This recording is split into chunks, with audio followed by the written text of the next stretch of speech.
हमारे ग्रह पर हवा, जमीन और समुद्र में जीवित जीवों की 85 लाख से अधिक प्रजातियां मौजूद हैं। उनके आकार और रंग अलग अलग हैं, उनकी आकृतियां विविध हैं और वे अपने गुणों और क्षमताओं में एक दूसरे से भिन्न हैं।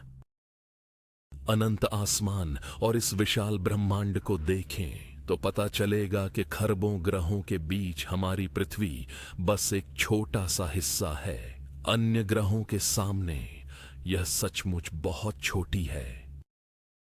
आज वैज्ञानिक ब्रह्मांड में आकाश गंगाओं की संख्या 2 ट्रिलियन होने का अनुमान लगाते हैं और यह संख्या बढ़ भी सकती है। हर आकाश गंगा में लगभग 100 अरब तारे हैं। तो फिर इस अद्भुत और दिमाग को चकरा देने वाली सृष्टि का रचयिता कौन है? क्या यह संभव है कि यह सब बिना किसी रचयिता के ही अस्तित्व में आ गया, या फिर इसने खुद को ही बनाया है? अम खुलिकू मिन गैरि शैइन अम हुमुल खालिकून अम खलक़ुस समावाति वल अर्द बल ला यूक़िनून। वह अल्लाह है, अल खालिक, महिमामय और सर्वोच्च। अल खालिक का अर्थ है शून्य से रचना करने वाला, जो बिना किसी पूर्व उदाहरण के अस्तित्व लाता है। यह सामर्थ्य केवल उसी के पास है। सृष्टिकर्ता वह है जो चीजों के अस्तित्व में आने से पहले ही उनका आकार, रूप और गुण तय करता है और उसी के अनुसार उन्हें बनाता है। अल खालिक पर ईमान का पहला प्रभाव उनकी एकता को मानकर सिर्फ उन्हीं की इबादत करना है, क्योंकि यह तर्क संगत नहीं कि पैदा वो करे और इबादत किसी और की हो।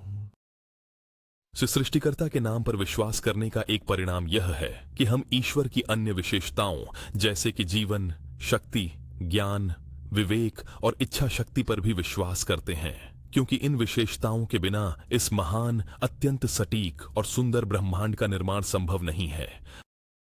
सुन्नल्लाहिल्लज़ी अत्क़न कुल्ल शैइन ख़बीरुन बिमा तफ़अलून।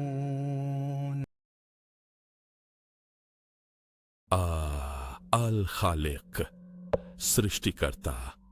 पर ईमान का अर्थ है उनके आदेशों और हलाल हराम में उनकी हिकमत को मानना, क्योंकि निर्माता अपनी रचना को बेहतर जानता है और हम उसी की रचना हैं। उसने हमें बनाया और मार्गदर्शन के लिए किताबें व रसूल भेजे। इस संसार में सृष्टिकर्ता के आदेशों का पालन किए बिना न तो कोई सफलता मिल सकती है और न ही कोई खुशी प्राप्त हो सकती है। अला यअलमु मन खलक़ व हुवल लतीफुल खबीर।